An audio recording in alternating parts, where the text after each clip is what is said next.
विवेक चांदनी से बोला, तुम फ्रेश हो जाओ, मैं अपने रूम में जा रहा हूँ। चांदनी ने पूछा, रूम में? यह आपका कमरा नहीं है? नहीं, ये गेस्ट रूम है, विवेक ने कैजुअली कहा, लेकिन चांदनी ने कुछ और ही समझा। उसने अपना सिर झुकाकर कहा, तो क्या मैं यहाँ पर गेस्ट हूँ? विवेक उसके मासूम सवाल का मतलब समझ गया और बोला, तुम गेस्ट नहीं हो। फिर? चांदनी ने अपनी पलकें उठाते हुए कहा। तो विवेक उसकी आंखों में आंखें डालते हुए बोला, तुम चांदनी आहूजा हो। चांदनी विवेक आहूजा। चांदनी ने हाँ में सिर हिलाया तो विवेक वहां से चला गया। शाम के वक्त पूजा के लिए चांदनी रेड कलर की हैवी साड़ी पहने रेडी हो रही थी। मांग में भरा सिंदूर, माथे में सजी लाल बिंदी, काली कजरारी आंखें और होठों पर लाल लिपस्टिक, जिसमें वो सच में भला की खूबसूरत लग रही थी। उसने अपने काले लंबे बालों का बन बनाया और हाथों में पहनी चूड़ियों के साथ डायमंड के कड़े पहन लिए और गले में एक सुंदर सा नेकलेस जो गायत्री जी ने ही सामान में रखा था। तभी माधुरी वहां आई। देवरानी जी, बहुत सुंदर लग रही हो। फिर काला टीका उसके कान के पीछे लगाकर अपने साथ बाहर ले आई। विवेक, जो निखिल से बात कर रहा था कि उसने चांदनी को सामने से आते देखा और मानो वहां सब ठहर गया। उसकी नजरों को जैसे उसी का इंतजार था। पूरे साजो श्रृंगार में सजी हुई वो इतनी ज्यादा सुंदर लग रही थी, बिल्कुल किसी अप्सरा की तरह। और विवेक बिना अपनी पलकें झपकाए उसे देख रहा था। निखिल उसे इस तरह खोया देख हंसते हुए उसके कान में बोला, अबे तेरी ही बीवी है, अब क्या देख के ही जान ले लेगा उसकी? निखिल, तू अपना मुंह बंद रख, विवेक ने गुस्से से कहा और जाकर पूजा के लिए बैठ गया। पंडित जी ने पूजा शुरू की और उन दोनों के साथ बाकी सभी पूजा के लिए बैठ गए। विवेक तिरछी नजरों से चांदनी को देखने की कोशिश कर रहा था, लेकिन उसने सिर पर पल्ला रखा था, जिसकी वजह से वो उसका चेहरा ठीक से देख नहीं पा रहा था और बहुत ज्यादा इरिटेट हो रहा था। पूजा के बाद चांदनी ने सबके पैर छूकर आशीर्वाद लिया। फिर यूं ही बातें करते हुए डिनर का टाइम भी हो गया।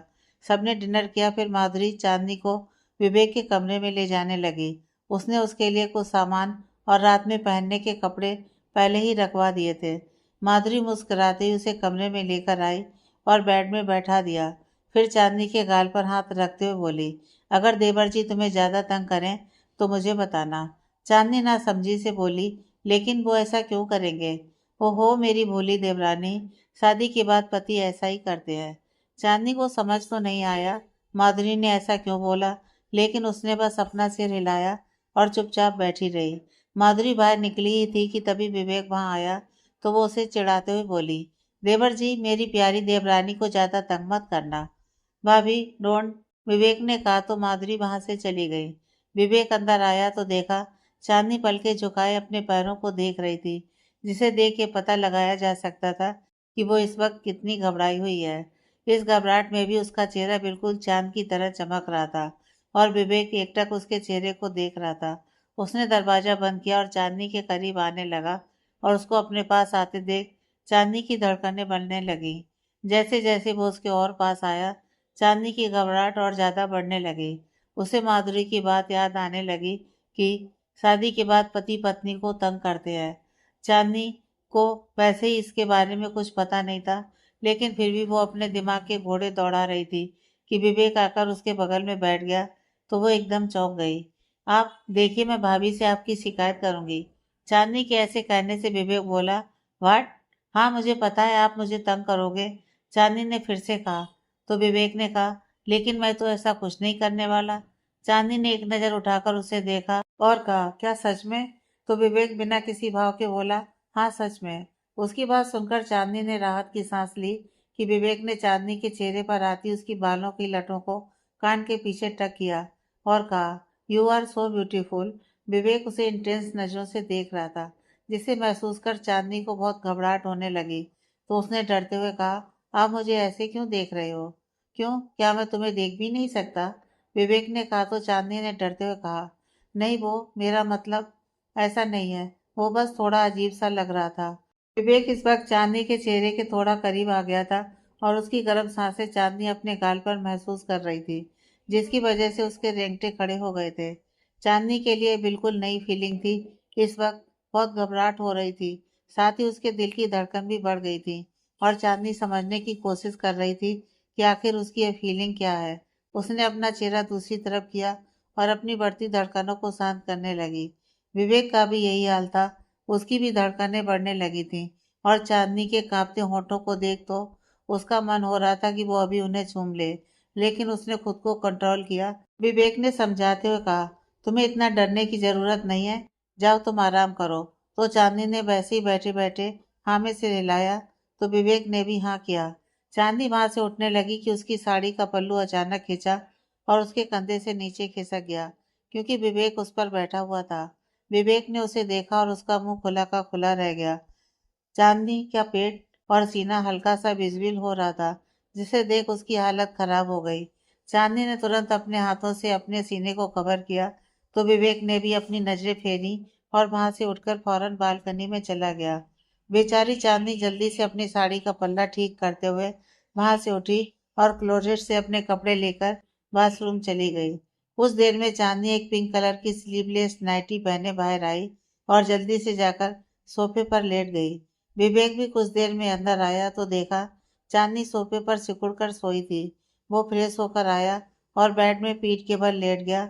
वो सीलिंग को देखने लगा कि चांदनी ने नींद में करवट ली और उसकी चूड़ियों की खनक सुनाई दी। उसने गर्दन घुमाकर उसके मासूम चेहरे को देखा, जो सोते हुए बिल्कुल किसी एंजिल की तरह लग रही थी, और वो एक बार फिर उसकी खूबसूरती में खो गया। अगले दिन चांदनी की नींद खुली और वो अपनी पलकें झपकाते हुए मुस्कुराते उठी। उसने जल्दी से अपने कपड़े लिए और बाथरूम चली गई। कुछ देर में वो बाहर आई और मिरर के पास आकर रेडी होने लगी। उसने मैरून कलर की साड़ी पहनी है, जिसमें वो बहुत प्यारी लग रही है। उसने अपने लंबे बालों की चोटी बनाई, जो उसकी कमर के नीचे तक झूल रही थी। उसने विवेक को देखा, जो बड़े आराम से सो रहा है, तो उसने उसे जगाना ठीक नहीं समझा और नीचे चली गई। वो नीचे आई तो सर्वेंट ने उसे मॉर्निंग विश किया, तो वो हल्का सा मुस्कुरा दी। चांदनी को पता नहीं था कि वो क्या करे, तो वो वहीं चेयर पर बैठ गई। उतने में माधुरी वहां आई, तो चांदनी ने उसके पैर छुए, तो वो बोली, बार बार पैर मत छुआ करो, आप रिश्ते में बड़ी हैं। चांदनी की बात पर माधुरी मुस्कुराई और बोली, तुम इतनी जल्दी उठ गई? जी, वो मेरी आदत है जल्दी उठने की। चांदनी की बात पर माधुरी उसे छेड़ते हुए बोली, मुझे लगा देवर जी ने तुम्हें बहुत सताया होगा और तुम आज लेट उठोगी। नहीं तो, उन्होंने मुझे बिल्कुल भी नहीं सताया, चांदनी ने नासमझी से कहा। तो माधुरी आंखें बड़ी करके हैरानी से बोली, क्या मतलब देवर जी ने तुम्हारे साथ कुछ भी नहीं किया? चांदनी ने नामे से हिलाया, तो माधुरी बोली, मेरी भोली देवरानी, तुम ही पहल कर लेती। मतलब? चांदनी ने नासमझी से कहा। तो माधुरी बोली, तुम भी ना बिल्कुल बुद्धू हो। इतना कहकर वो चांदनी के साथ किचन की तरफ आ गई। क्या आप भी अकेले सबके लिए खाना बनाती हैं? चांदनी ने पूछा, क्योंकि वो सोच रही है कि जैसे उसे घर में सबके लिए खाना बनाना पड़ता है और कोई उसकी मदद भी नहीं करता था, शायद यहाँ माधुरी भी अकेले ही सब करती होगी। माधुरी बोली, नहीं, यहाँ सेफ है, वो ही सारा खाना बनाते हैं। मैं तो कभी कभी इनके लिए ही कुछ स्पेशल बनाती हूँ, क्योंकि उन्हें मेरे हाथ का खाना बहुत पसंद है। वो कहते हैं ना, आदमी के दिल का रास्ता पेट से होकर गुजरता है। तुम भी देवर जी के लिए उनका फेवरेट फूड बनाना, ठीक है?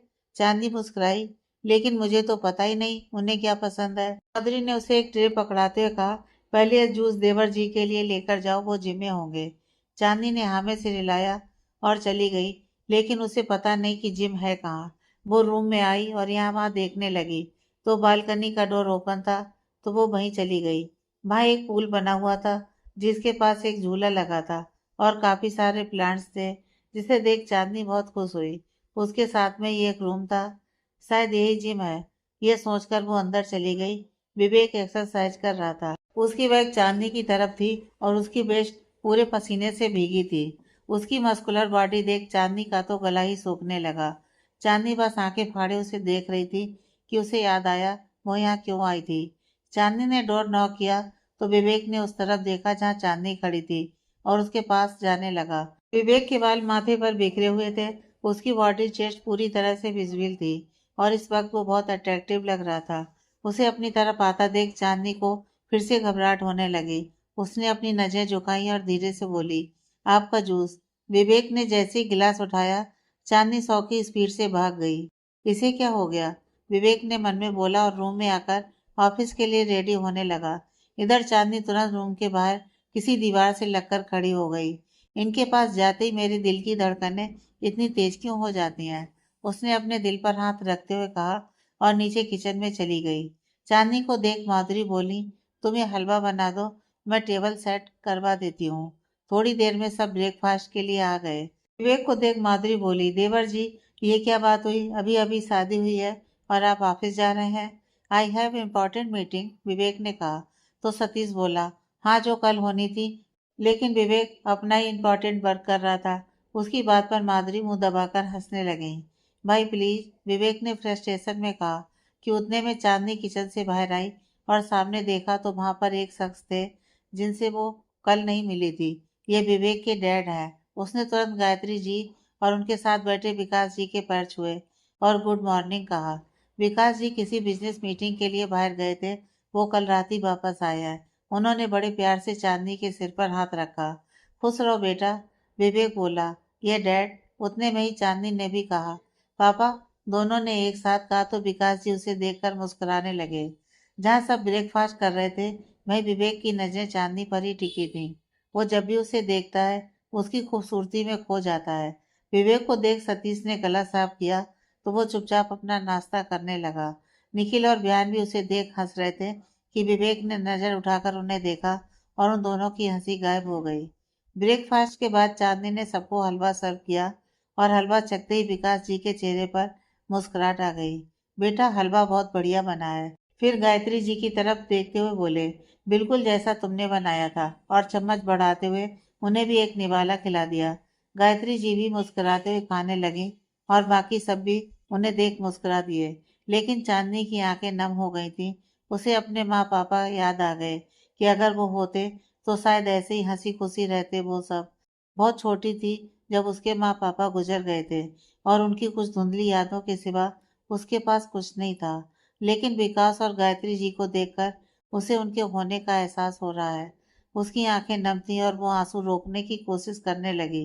विकास जी उसकी हालत अच्छे से समझ रहे थे क्योंकि विवेक ने उसके बारे में उन्हें पहले ही सब बता दिया था।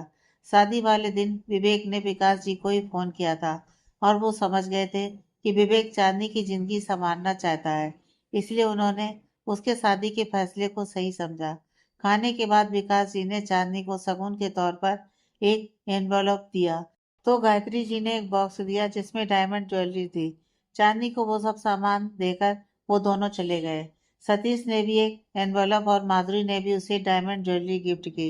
सबने चांदनी को गिफ्ट दिए तो माधुरी विवेक को छेड़ते हुए बोली, देवर जी, आप मेरी देवरानी के लिए क्या लाए हो? विहान झट से बोला, भाभी के लिए भाई हैं, उन्हें और क्या चाहिए? उसने विवेक की तरफ इशारा किया। नहीं बयान, ऐसे नहीं चलेगा। देवर जी को कुछ तो देना ही पड़ेगा। क्यों चांदनी, हम ऐसे ही थोड़ी जाने देंगे? माधुरी ने कहा तो विवेक चांदनी की तरफ देखते हुए बोला, क्या चाहिए तुम्हें? विवेक की बात पर चांदनी ने नामे से रिलाया। नहीं, मुझे कुछ नहीं चाहिए। सबने इतना कुछ पहले ही दे दिया है। अरे मेरी भोली देवरानी, जब पति कुछ पूछे तो अच्छे से डिमांड करनी चाहिए, वरना तुम नहीं जानती कि ये पति कितने खड़ूस होते हैं। माधुरी की बात पर सतीश ने शरारत से कहा, खड़ूस? हाँ, तुम्हें आकर बताऊंगा। मत भूलो मैंने तुम्हें सबसे स्पेशल गिफ्ट दिया है। और उसके पेट की तरफ इशारा करते हुए अपनी आई विंक की। उसकी बात सुनकर माधुरी बेचारी शर्म से पानी पानी हो गई। सतीश ने सबके सामने ऐसा कह दिया तो बेचारी मुंह छुपाकर तुरंत वहां से चली गई। अरे भाभी रुको तो, विहान ने कहा, फिर हंसते हुए सतीश से बोला, भाई आप जब देखो भाभी को टीज क्यों करते रहते हो? सतीश कैजुअली बोला, उसे ही मैं खड़ूस लग रहा था, अब हो गई ना बोलती बंद। मुझे लगता है चांदनी को भी यही गिफ्ट देना चाहिए। क्यों विवेक? निखिल ने कहा और विवेक के गले में खाना अटक गया। उसकी हालत पर निखिल, बिहान और सतीश तीनों को हंसी आ गई। निखिल फिर बोला, तुम्हारा क्या ख्याल है चांदनी? वो बेचारी तब से यह समझने की कोशिश कर रही थी कि वहाँ सब किस बारे में बात कर रहे हैं। अब निखिल ने पूछा तो उसने मासूमियत से कहा, इन्होंने पहले ही बहुत कुछ किया है जिसकी मैंने कभी उम्मीद ही नहीं की थी। चांदनी की बात पर सब चुप हो गए क्योंकि किसी को समझ में नहीं आया कि उसने ऐसा क्यों कहा। लेकिन विवेक को पता है वो किस बारे में बोल रही है। Okay guys, see you. Satish उठा और फिर ऑफिस के लिए निकल गया। विवेक ने बिहान और निखिल को घूर कर देखा। तुम दोनों जाओगे या फिर गार्ड बुलाऊं बाहर भेजने के लिए? भाई जा रहे हैं, बिहान ने कहा और निखिल के साथ चांदनी को बाय बोलकर वहां से चला गया। विवेक ने चांदनी को हाथ से इशारा किया तो वो उसकी बगल में बैठ गई। क्या हुआ तुम्हें? चांदनी ने अपनी पलकें झुका ली। वो मुझे इन सब की आदत नहीं है, पता नहीं मैं ये सब कैसे संभालूंगी। विवेक ने कहा, किसकी आदत नहीं है। चांदनी ने नम आंखों से उसे देखा और कहा, इतनी सारी खुशियों की, आज तक किसी ने मेरे लिए इतना नहीं किया जो आपने किया। वहां तो मैं सबको बुरी ही लगती थी, कोई अच्छे से बात तक नहीं करता था। यहाँ आप सब एक साथ कितना खुश हो, सब मुझसे कितना प्यार से बात करते हैं। और माँ पापा, वो भी। इतना बोलकर वो सुबकने लगी। विवेक को उसकी बातें सुनकर उसके चाचा चाची पर बहुत गुस्सा आया, लेकिन उसने खुद को शांत किया। उसने चांदनी के कंधे पर हाथ रखा और बोला, तुम्हें लाइफ की हर खुशी मिलेगी, मैं सब ठीक कर दूंगा, ओके, आई प्रॉमिस। चांदनी के आंसू देख उसे बहुत बेचैनी होने लगी। अब रोना बंद करो।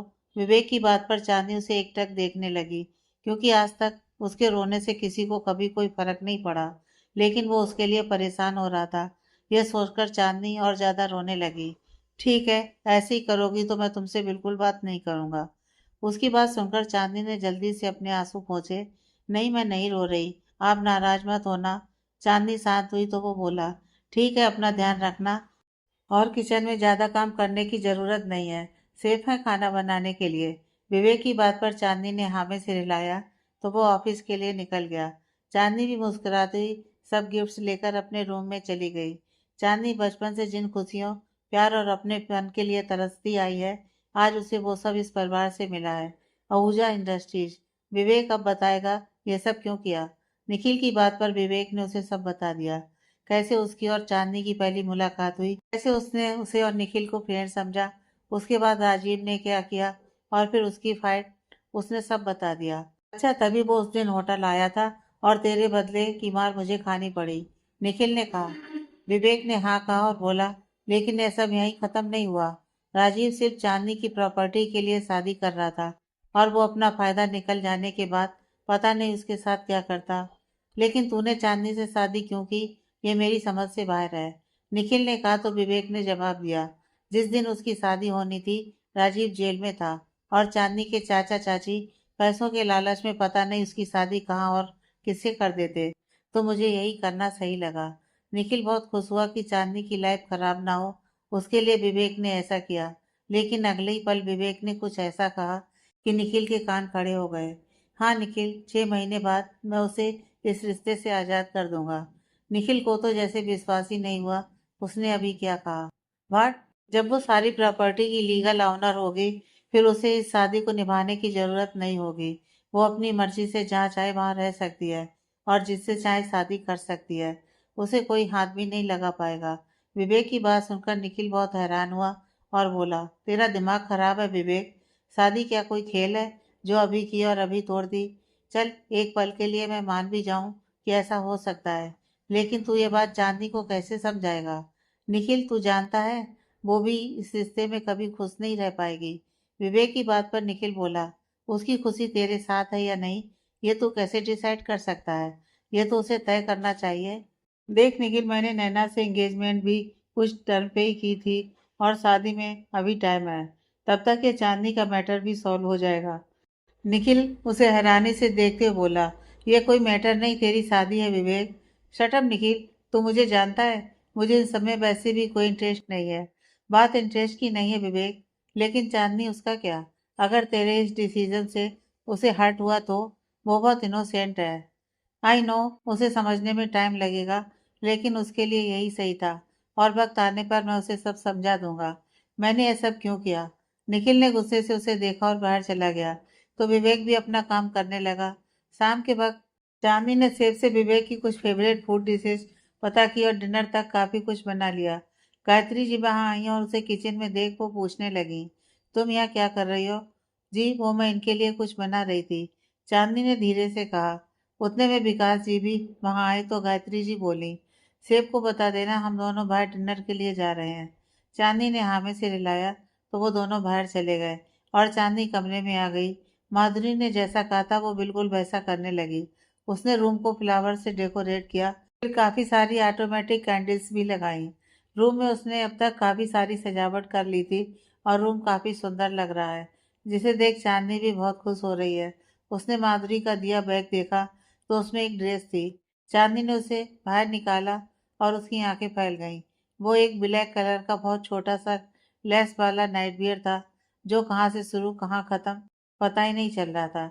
चांदनी का तो घबराहट से गला सूखने लगा। वो तो खुद से ही बोली, ये क्या है, मुझे तो ये समझ ही नहीं आ रहा है। उसने तुरंत उसे वापस बैग में डाल दिया। यह मैं कैसे पहनूंगी, इसमें तो कुछ है ही नहीं। फिर खुद से बोली, शायद इन्हें ऐसे ही कपड़े पसंद होंगे। बेचारी अभी सोच रही है कि आगे क्या करना है। उसने गहरी सांस ली और खुद से बोली, चांदनी तुझे यह करना ही होगा। फिर वो बाकी तैयारी करने लगी। डिनर के टाइम सब डाइनिंग टेबल पर आए, लेकिन सिर्फ विवेक ही था जो अब तक घर नहीं आया था।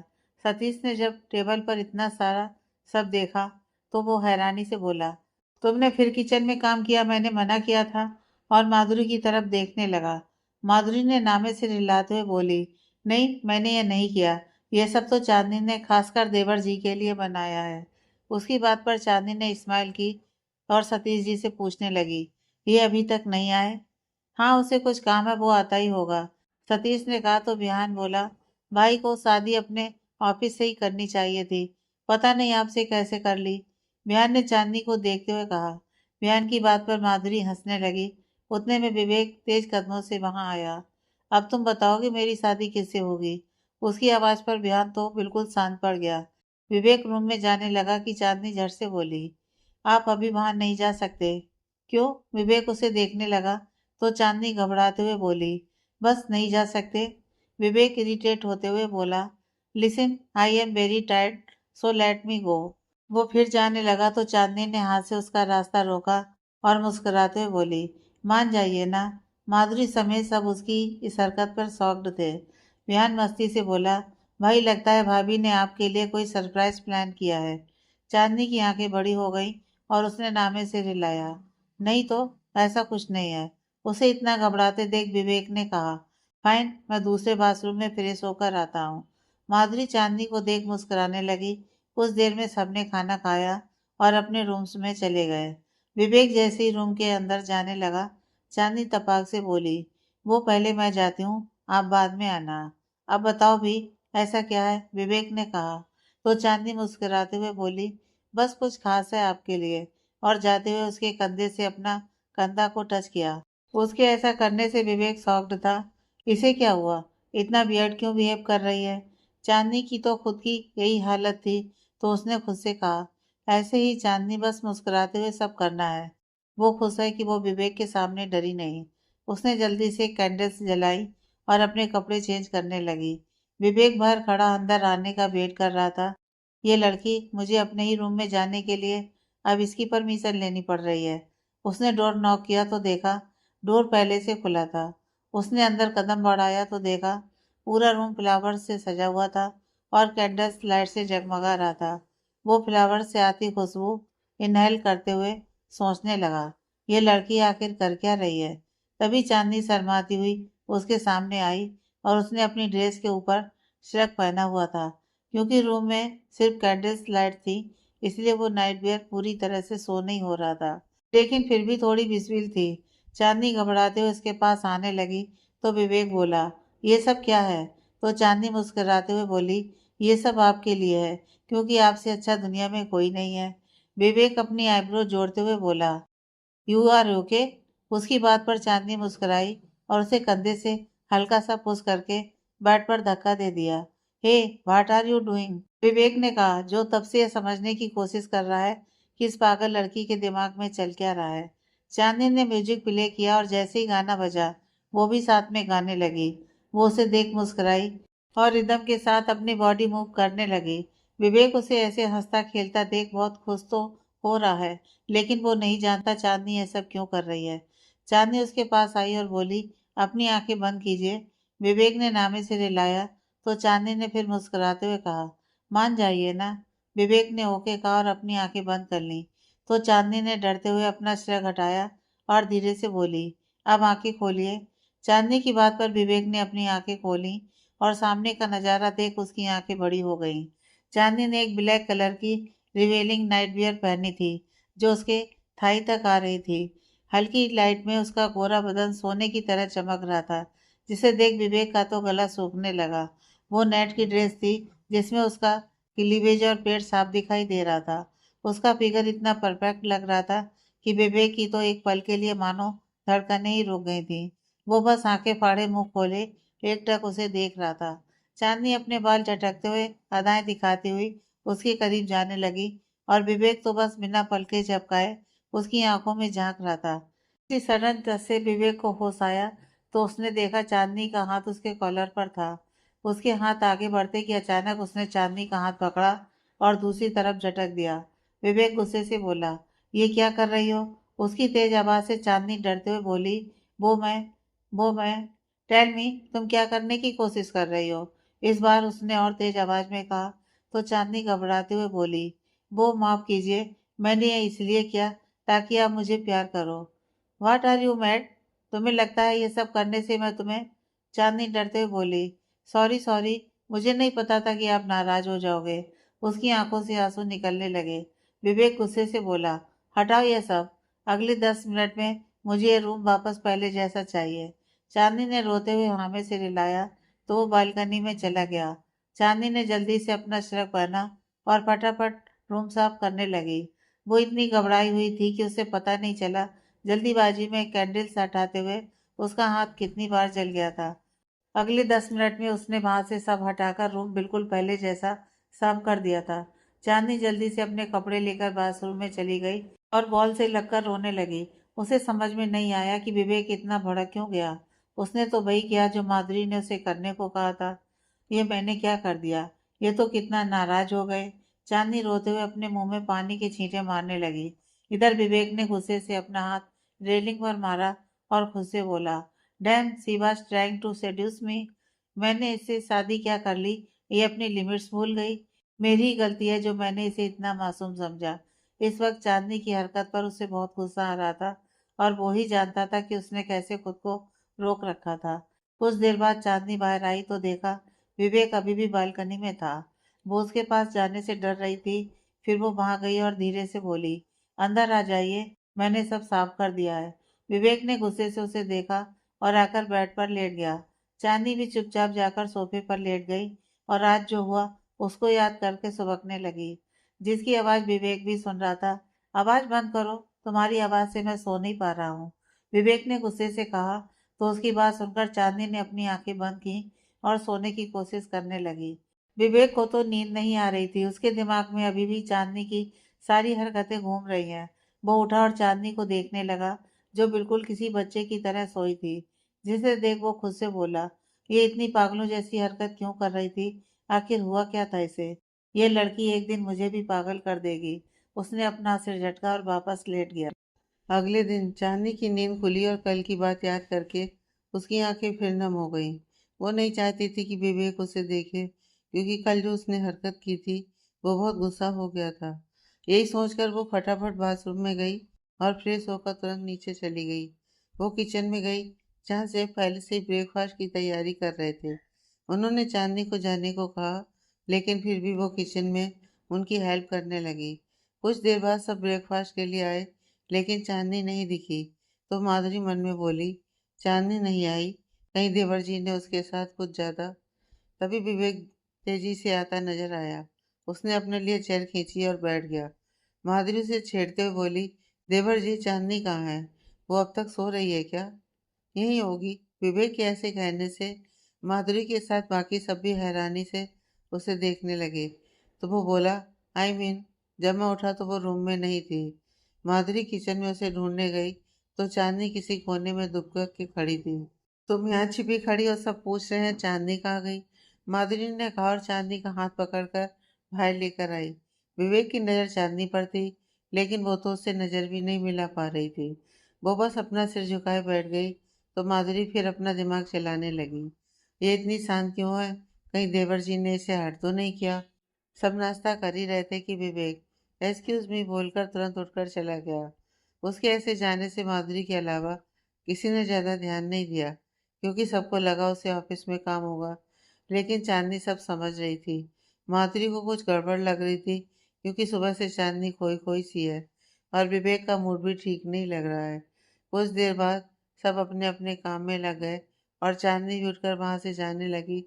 तो माधुरी ने उसका हाथ पकड़ा और बोली, बताओ कल क्या हुआ? क्या देवर जी ने तुम्हें बहुत परेशान किया? तुम इतनी गुमसुम क्यों हो? नहीं भाभी, ऐसा कुछ नहीं है। चांदनी ने उदास होकर कहा। तो माधुरी ने उसे तेज आवाज में कहा, बताओ क्या हुआ। माधुरी के पूछने पर चांदनी ने उसे सब बता दिया और रोते हुए बोली, भाभी मैंने तो वही किया जैसा आपने कहा था, लेकिन वो बहुत नाराज हो गए। वो जोर से रोने लगी तो माधुरी ने उसे गले लगा लिया। अब इन सब में माधुरी अपनी गलती समझ रही है। मैंने इस मासूम को कुछ गलत समझा दिया, मेरी वजह से इसे यह सब भुगतना पड़ा। चांदनी थोड़ी शांत हुई तो माधुरी ने उसके आंसू पोंछे और पानी का गिलास थमाते हुए बोली, बस चुप, अब और नहीं रोना। तुमने कुछ गलत नहीं किया, बस देवर जी को ये सब पसंद नहीं आया होगा। माधुरी की बात पर चांदनी ने हमें अपना सिर हिलाया और कुछ देर बाद दोनों अपने अपने रूम में चली गईं। आहूजा इंडस्ट्रीज। विवेक का मूड बहुत खराब है और वो आज सुबह से किसी न किसी पर अपना गुस्सा निकाल रहा है। तभी उसका असिस्टेंट रजत वहां आया तो वो उसके साथ कॉन्फ्रेंस हॉल में आ गया। विकास जी और सतीश के साथ वहां कुछ और मेंबर्स भी थे। फिर मीटिंग स्टार्ट हुई। करीब 2 घंटे बाद मीटिंग खत्म हुई तो सब वहां से चले गए, लेकिन सतीश और विवेक अभी भी हॉल में थे क्योंकि उन्हें कुछ डिस्कस करना था। विवेक, आर यू ओके? सतीश ने पूछा, क्योंकि वो समझ गया था कि विवेक का मूड खराब है। हाँ, आई एम फाइन, विवेक ने कहा तो सतीश ने भी फोर्स नहीं किया और प्रोजेक्ट डिस्कस करने लगा। कुछ देर बाद दोनों अपने केबिन में चले गए। विवेक केबिन में बैठा अपने लैपटॉप पर कुछ काम कर रहा है, लेकिन वो काम नहीं कर पा रहा। बार बार उसका ध्यान भटक रहा है। उसके दिमाग में बस चांदनी का ही ख्याल आ रहा है। उसने लैपटॉप बंद किया और बोला, ये लड़की मुझे इतना क्यों इफेक्ट कर रही है। उसने गुस्से से टेबल पर एक हाथ मारा और केबिन से बाहर चला गया। आहूजा विला। विवेक का अपने काम में बिल्कुल भी ध्यान नहीं लग रहा था तो वो विला आ गया और तुरंत खुद को स्टडी में बंद कर लिया। उसने सोचा शायद ऐसे उसे चांदनी के ख्यालों से आज़ादी मिलेगी, लेकिन ऐसा कुछ नहीं हुआ। वो अपने काम में मगन था कि वहाँ निखिल आया और बोला, तू फ़ोन क्यों नहीं उठा रहा? मैं ऑफिस गया था और वहाँ भाई को भी नहीं पता कि तू कहाँ गया। कोई काम है तो बता, नहीं तो जा यहाँ से, विवेक ने गुस्से से कहा। तो निखिल एक फाइल टेबल पर पटकते हुए बोला, हाँ जा ही रहा हूँ, मुझे भी कोई शौक नहीं है तेरी ये सड़ी हुई शक्ल देखने का। और वहीं चेयर पर बैठ गया। विवेक गुस्से से उसे देखने लगा कि उतने में सर्वेंट वहाँ कॉफ़ी लेकर आया और ट्रे टेबल पर रखकर चला गया। तो निखिल बोला, अब ज़्यादा घूर मत, कॉफ़ी पीकर चला जाऊंगा। विवेक ने कोई रिप्लाई नहीं दिया तो निखिल ने कॉफ़ी मग उसकी तरफ बढ़ाया और बोला, व्हाट हैपेंड? विवेक तेरा मूड क्यों ऑफ है? ये सब एक जैसी होती हैं। नैना भी यही करना चाहती थी और अब ये चांदनी। विवेक ने भी गुस्से से एक फाइल पटकते हुए कहा। विवेक को इतना गुस्से में देख निखिल बोला, क्या हुआ है? ऐसा क्या कर दिया उसने? सी बात सिड्यूस में। विवेक की बात पर निखिल के मुंह से काफी बाहर आ गई। व्हाट? पागल लड़की बोली, मुझे प्यार करो, ये कोई मजाक है क्या? विवेक की बात पर निखिल को हंसी आ गई और वो जोर से हंसने लगा। निखिल को हंसता देख विवेक को ज्यादा गुस्सा आने लगा। This is not funny. Okay, okay, cool down. Vivek को गुस्सा होते देख निखिल ने हंसना बंद किया और बोला, देख विवेक, वो मुझे बहुत इनोसेंट लगती है। हो सकता है तुझे खुश करने के लिए उसने ये सब किया हो। What nonsense! तुझे लगता है इन सब से मैं खुश हो जाऊंगा? विवेक ने कहा तो निखिल बोला, एक बार उससे पूछ तो ले, उसने ऐसा क्यों किया? विवेक ने कुछ नहीं कहा तो निखिल उसे छेड़ते हुए बोला, वैसे क्या तूने उसके साथ कुछ नहीं किया? और हंसते हुए आई विंक की। निखिल, विवेक ने गुस्से में उसे देखा और कहा, तू जानता है ये शादी किस रीजन से हुई है, and I know my limits, और तेरी तरह मुझे इन सब की नीड नहीं है, समझ गया? ओके ब्रो, मैं कुछ नहीं बोल रहा। अब ज्यादा भड़क मत। एक तो तेरी वजह से टीना मुझसे बात नहीं कर रही और तू है कि मुझे ही लेक्चर दे रहा है। निखिल की बात पर विवेक ने अपनी आईब्रो जोड़ते हुए कहा, भाई भूल गया उस दिन टीना और मैं साथ थे तो उस राजीव ने क्या पंगा किया था। तब से टीना ने मुझसे बात करना बंद कर दिया। निखिल ने फ्रस्ट्रेट होते हुए कहा। तो विवेक बोला, अच्छा ही हुआ जो तेरी प्रॉब्लम में छोड़कर चली गई, उसके पीछे भागने का कोई फायदा नहीं है। तू भी तो चांदनी के साथ यही करने वाला है, क्यों? वक्त आने पर तू भी उसे छोड़ ही देगा तो उसे भी तेरे साथ नहीं रहना चाहिए। निखिल इतना बोलकर वहां से चला गया और विवेक बस उसे जाते हुए देखता रहा। कुछ देर में वो अपने रूम की तरफ बढ़ गया और चांदनी को वहां ना देखकर मन में बोला, अब ये कहाँ गई? उसने देखा बालकनी का दरवाजा खुला था तो वो उस तरफ चला गया तो देखा चांदनी बड़े आराम से झूले पर सोई थी। स्टूपिड गर्ल, ये कोई सोने की जगह है, विवेक ने मन में कहा और उसे इग्नोर करते हुए बाथरूम चला गया। वो फ्रेश होकर सोफे पर बैठ गया, लेकिन उसका ध्यान बालकनी में सोई चांदनी पर ही जा रहा था। यह अब तक क्यों सो रही है? इसकी तबीयत तो ठीक है।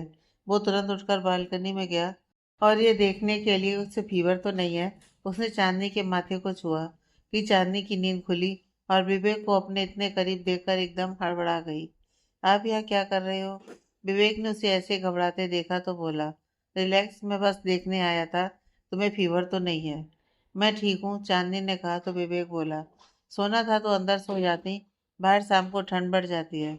विवेक की बात पर चांदनी ने एक नज़र उसे देखा, फिर धीरे से कहा, सॉरी, मुझे पता ही नहीं चला कब नींद लग गई। उसका मासूम चेहरा देख विवेक खुद से बोला, जानना ही पड़ेगा ये सब तुमने क्यों किया। जो लड़की मुझसे बात करने में इतना डर रही है, उसने कल बिना डरे वो सब किया। डिनर के बाद सब अपने अपने रूम में आ गए और विवेक बेड पर बैठा अपने पैर फैलाकर लैपटॉप चला रहा है, लेकिन उसकी नजरें अपने सामने सोफे पर बैठी चांदनी पर ही जा रही हैं।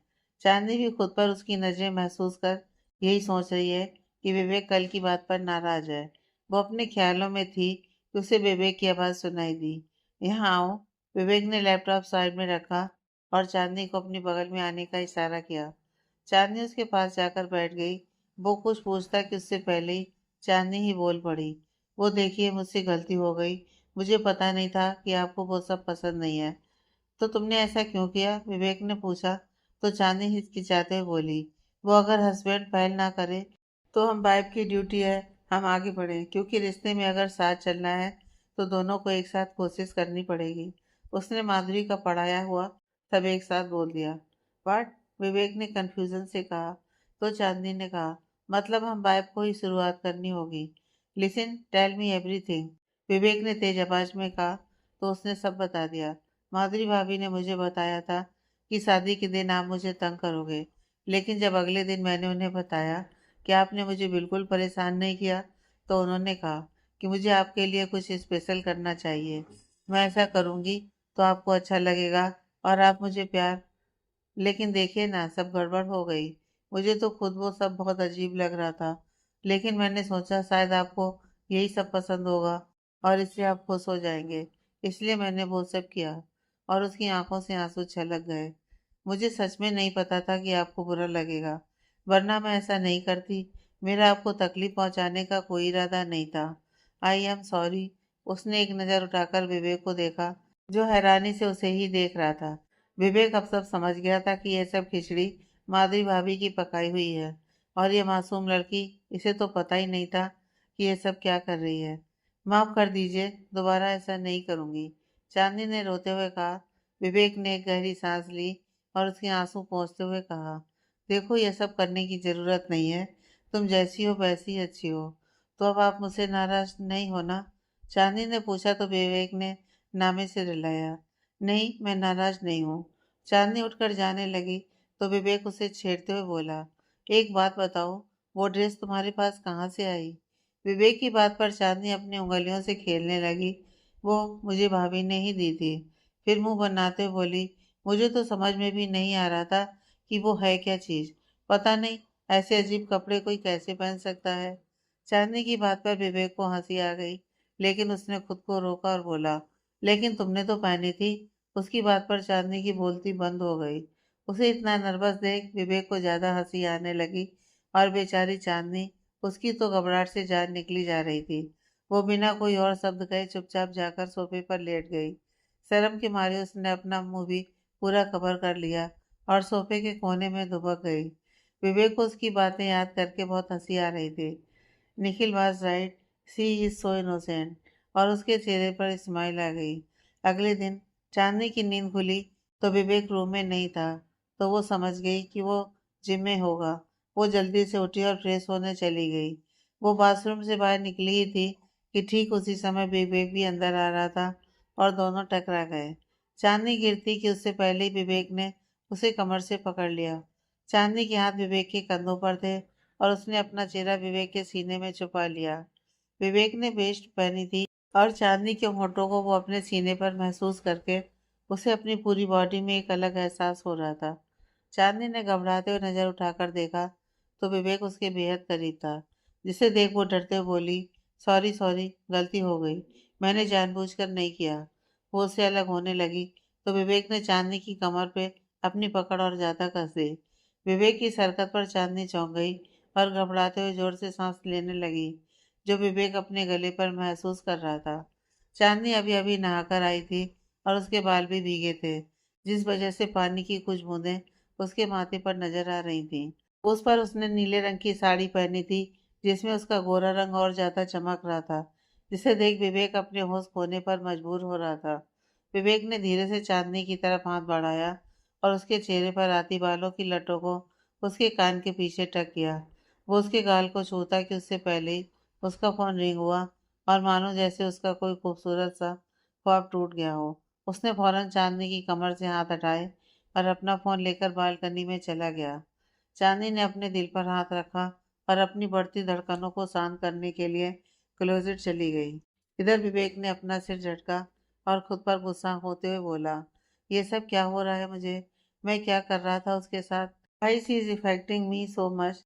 कुछ देर खुद से लड़ने के बाद उसने पलट कर देखा। चांदनी रूम में नहीं थी तो वो बाथरूम चला गया। चांदनी ने भी जब बाथरूम बंद होने की आवाज़ सुनी तो जल्दी से रेडी हुई और नीचे चली गई। कुछ देर में विवेक भी फ्रेश होकर ब्रेकफास्ट के लिए नीचे चला गया। चांदनी की नज़र विवेक पर पड़ी तो उसे सुबह की बात याद आ गई और बेचारी शर्म के मारे वापस किचन में चली गई। सबने नाश्ता किया, फिर विकास जी, सतीश और विवेक साथ में ऑफिस चले गए। चौहान मिला। कोकिला और रितेश जी कहीं जाने की तैयारी कर रहे थे। राजू, जल्दी कार में सामान रख, नहीं तो हमारे संबंधियों के यहाँ जाने में लेट हो जाएगा, कोकिला जी ने कहा। रितेश जी उन्हें समझाते हुए बोले, वो लोग कहीं भागे थोड़ी जा रहे हैं जो तुम इतना परेशान हो रही हो, आखिरकार वो हमारे समधी हैं। कोकिला जी मुस्कुराई तो रितेश जी रंजना और संजना समेत आहूजा विला के लिए निकल गए। करीब 1 घंटे बाद वो लोग आहूजा विला पहुंचे और अपने सामने इतना बड़ा महल जैसा विला देख उन सबकी आंखें खुली की खुली रह गईं। रंजना बोली, माँ, यह घर है या महल? उस नौकरानी की तो किस्मत ही खुल गई। हाँ रंजना, मुझे भी समझ में नहीं आ रहा ये लड़की क्या किस्मत लिखवा कर लाई है। कहाँ हम उसकी शादी राजीव से करवा रहे थे और देखो तो वो यहाँ पहुँच गई। उतने में संजना बोली, पता करना पड़ेगा उस विवेक का कोई भाई है तो मैं भी उससे शादी करूंगी। सब अंदर जाने लगे कि गार्ड ने उन्हें हाथ दिखाकर रोकने लगा तो कोकिला जी गुस्से से बोली, इतनी हिम्मत हो गई जो हमें रोक रहा है? जानता नहीं हम कौन है? हट रास्ते से। रितेश जी ने उसे बताया उन्हें अपने संबंधियों से मिलना है, लेकिन वो फिर भी नहीं माना तो कोकिला जी बहुत गुस्सा हो गई। वह मामला गड़बड़ होता कि रंजना बोली, आप चांदनी को बुला दो, वो हमें जानती है, बोलना उसके चाचा चाची आए हैं। उसकी बात पर गार्ड ने अपने एक साथी को अंदर भेजा। गायत्री जी अपने रूम से हॉल की तरफ आ रही थी तो गार्ड ने उन्हें बताया, मैडम बाहर कोई आया है, वो लोग खुद को चांदनी मैडम के चाचा चाची बता रहे हैं। गार्ड की बात पर गायत्री जी ने एक सर्वेंट को चांदनी के रूम में भेजा तो वो उसे नीचे बुलाकर लाया। क्या तुम्हारे कोई चाचा चाची हैं? गायत्री जी ने पूछा तो चांदनी उनके नाम से ही घबराने लगी और उसने डरते हुए हाँ कहा। गायत्री जी ने गार्ड को उन्हें अंदर लाने को कहा और खुद वही सोफे पर बैठ गई। चांदनी सोच में पड़ गई, वो लोग अब क्यों आए हैं और कहीं वो यहाँ कोई तमाशा ना करें। उतने में कोकिला जी की आवाज़ सुनाई दी, चांदनी मेरी बच्ची। चांदनी ने उस तरफ देखा तो कोकिला जी हाथ फैलाए उसकी तरफ आ रही थी। कोकिला जी को देखकर उसकी आंखें फैल गईं कि कोकिला जी ने उसे झट से गले लगा लिया। कैसी है मेरी बच्ची? नए घर आकर अपनी चाची को भूल गई, उन्होंने उदास होते हुए कहा। चांदनी उनकी इस हरकत पर बहुत हैरान थी। उसे तो विश्वास ही नहीं हो रहा है कि कोकिला जी इतना बदल कैसे गईं। उसने झुककर उनके पैर छुए तो कोकिला जी प्यार से उसे देखने लगी। रजना और संजना भी जाकर चांदनी से प्यार से गले मिलने लगी। फिर रितेश जी को देख चांदनी ने उनके पैर छुए तो वो भी झूठे आंसू दिखाते हुए प्यार से उसके सर पर हाथ फेरने लगे। चांदनी ने गायत्री जी की तरफ इशारा करते हुए कहा, चाची, ये मम है। कोकिला और रितेश जी तुरंत उनके सामने हाथ जोड़कर खड़े हो गए। माफ करना समधन जी, चांदनी के सामने हमें कुछ और दिखता ही नहीं है। जब से वो गई है हमारा तो घर में मन ही नहीं लगता, कोकिला जी ने कहा। सच तो यह है कि उन्होंने गायत्री जी को वहां पहले ही देख लिया था। और ये सब दिखावा करके ही सही बोलो, गायत्री जी के सामने चांदनी के लिए अपना प्यार दिखाने की कोशिश कर रहे थे। गायत्री जी झूठा ही सही, लेकिन हल्का सा मुस्कुराई और सर्वेंट को उनके लिए चाय नाश्ता लाने को कहा। समदन जी देखिए तो, आजकल क्या जमाना आ गया है। बच्चों ने पहले शादी कर ली और हम बड़े अब मिल रहे हैं। कोकिला जी बोली तो गायत्री जी ने जवाब दिया, हमें भी कहाँ पता था कि विवेक ऐसा कुछ करेगा। गायत्री जी की बात पर कोकिला रितेश जी एक दूसरे का मुंह देखने लगे। कोकिला जी बात बदलते हुए बोली, अब जहाँ संजोग लिखा होता है वहाँ हम क्या ही कर सकते हैं। बच्चे खुश हैं तो हम भी उसी में खुश हैं। गायत्री जी ने इस बात का कोई जवाब नहीं दिया तो कोकिला जी सोच में पड़ गईं। हो ना हो चांदनी की सास को इस रिश्ते से दिक्कत है। रंजना तब से बिला की हर चीज में नजर गड़ाई थी कि तभी उसकी नजर चांदनी के हाथों पर पड़ी तो वो बोली, सजना देख इस चांदनी के हाथ में हीरे के कंगन पहने हैं। सजना मुंह बनाकर बोली, हाँ देख रही हूँ, इस नौकरानी को यहाँ कुछ ज्यादा ही भाव मिल रहा है। तभी वहां बिहान की आवाज आई, जो शायद कहीं बाहर जाने के लिए रेडी था। चांदनी को देख वो मुस्कुराते हुए उसके पास जाने लगा तो उसकी नजर वहां बैठे लोगों पर पड़ी। चांदनी ने उसे बताया, बिहान ये मेरे चाचा चाची हैं और ये रंजना और सजना। बिहान ने उन्हें हेलो कहा और सामने सोफे पर बैठ गया। बिहान को देखते ही रंजना और सजना की आंखें चमकने लगीं। मिल गया लड़का, इससे तो मैं ही शादी करूंगी, रंजना ने धीरे से कहा। तो सजना गुस्से से बोली, ये सिर्फ मेरे सपनों का राजकुमार है, समझ गई। रंजना बिहान को आंखें फाड़े देख रही थी तो सजना का भी यही हाल था और इन सबसे बेखबर बिहान अपने फोन में लगा था। गायत्री जी वहां से उठकर जाने की लगी कि कोकिला जी बोली, समदन जी आप कहाँ जा रही हैं, कुछ देर हमारे साथ भी तो बैठो। कोकिला जी की बात पर गायत्री जी बोली, एनजीओ का कुछ काम है इसलिए जाना पड़ेगा, लेकिन आप लोग खाना खा के जाना। गायत्री जी चांदनी की तरफ देखते हुए बोली, सेठ से बोलकर इनके लिए डिनर रेडी करवा देना। रितेश जी हाथ जोड़कर नाटक करने लगे, माफ कीजिए लेकिन बेटी के घर का पानी पीना भी हमें गवारा नहीं है। हम अपनी बेटी से मिलिए, वही काफी है। बस आपसे इतनी गुजारिश है कि हमारी बेटी और दामाद को एक बार घर भेजिए। गायत्री जी ने हाँ कहा और बिहान के साथ बाहर चली गईं। अगले ही पल कोकिला जी ने चांदनी के बाल पकड़े और गुस्से से बोली, हमारी नाक कटा के तू यहाँ ऐश कर रही है। चांदनी ने हैरानी से कोकिला जी को देखा और उसकी आंखों से आंसू बह गए। कुछ देर पहले तो उसकी चाची उस पर कितना लाड कर रही थी और अब फिर से अपने पुराने रूप में आ गई। चांदनी ने हैरानी से कोकिला जी को देखा और उसकी आंखों से आंसू बह गए। कुछ देर पहले तो उसकी चाची उस पर कितना लाड कर रही थी और अब फिर से अपने पुराने रूप में आ गई। ऐसी क्या देख रही है, भूलना मत मैं कौन हूँ और क्या कर सकती हूँ। कोकिला जी ने एक झटके से उसके बाल छोड़े तो चांदनी ने अपना सिर झुका लिया। रितेश जी जो आंखें फाड़े बिला को देखने में लगे थे, उन्हें देख कोकिला जी गुस्से से बोली, अब तुम कुछ कहोगे या बस आंखें फाड़े इधर उधर ताकते रहोगे। कोकिला जी की बात पर रितेश जी ने पहले तो मुंह बनाया, फिर चांदनी की तरफ देखा और बोले, अब बता राजीव जेल कैसे पहुंचा। क्या बताया तूने अपने पति को प्रॉपर्टी के बारे में। राजीव जेल में है, ये जानकर चांदनी को बड़ी हैरानी हुई और वो अपना सिर नामे हिलाते हुए बोली, मैंने उन्हें कुछ नहीं बताया और मुझे तो पता भी नहीं कि राजीव जी जेल में है। कोकिला जी ने चांदनी का हाथ कसकर पकड़ा तो चांदनी दर्द से चिल्लाई, क्योंकि उसकी कुछ चूड़ियां टूटकर उसके हाथ में चुभ रही थीं। उतने में सर्वेंट बॉय स्नैक्स लेकर आया और सबको सर्व करने लगा। उसने देखा कि कोकिला जी चांदनी का हाथ पकड़े हुए हैं और चांदनी सिर झुकाए बैठी थी। सर्वेंट के देखने पर भी कोकिला जी ने चांदनी का हाथ नहीं छोड़ा, बल्कि उन्होंने अपनी पकड़ और कस दी तो चांदनी दर्द से छटपटाने लगी। ये देखकर सर्वेंट चुपचाप वहां से चला गया। चाची दर्द हो रहा है, मेरा हाथ छोड़िए, चांदनी ने रोते हुए कहा और अपना हाथ छुड़ाने लगी तो कोकिला जी ने एक झटके से उसका हाथ छोड़ दिया। तेरे पति ने राजीव को जेल भिजवा दिया और अब पुलिस हमसे भी पूछताछ कर रही है। उन्हें लगता है कि हम सब मिलकर प्रॉपर्टी हथियाना चाहते हैं। कोकिला जी गुस्से से बोली। उनकी बात पर रितेश जी बोले, पुलिस तक ये बात कैसे पहुंची जब तूने नहीं बताई। हमने तुझे अपने घर में रखा, तुझे पालकर इतना बड़ा किया, किस लिए, ताकि तू आज हमारे खिलाफ जा सके। चांदनी ने डरी हुई आवाज में कहा, चाचा जी मैंने सच में उन्हें कुछ नहीं बताया। कोकिला जी ताना मारते हुए बोली, तेरे पति ने भी ये सब प्रॉपर्टी के लिए ही किया है, वरना इतने बड़े घर का लड़का भला तेरी जैसी नौकरानी से क्यों शादी करेगा? उनकी बात पर रितेश जी बोले, इतना समझ ले, प्रॉपर्टी तो हमारी होकर रहेगी। सीधी तरह से मानेगी तो तेरे और तेरे उस पति के लिए अच्छा है। और एक बात, राजीव जल्दी बाहर आ जाएगा, फिर वो खुद ही तेरे पति से निमट लेगा। और तू तो जानती है कि वो है कौन और क्या कर सकता है तेरे और तेरे पति के साथ। रितेश और कोकिला जी की बात सुनकर चांदनी बहुत डर रही थी, तो उसने हाथ जोड़कर कहा, मुझे प्रॉपर्टी नहीं चाहिए, बस आप इन्हें कोई तकलीफ मत पहुंचाना। लेकिन कोकिला और रितेश जी बिना कुछ कहे वहां से निकल गए। चांदनी की आंखों से आंसू छलकने लगे। वो फौरन अपने रूम की तरफ भागी और अपना हाथ देखा, उसकी कलाई में कट हो गए थे। उसने अपने हाथों से चेहरा छुपाया और जोर से रोने लगी। यह सब मेरी ही किस्मत में क्यों लिखा है? वो बिस्तर पर पेट के बल लेट गई।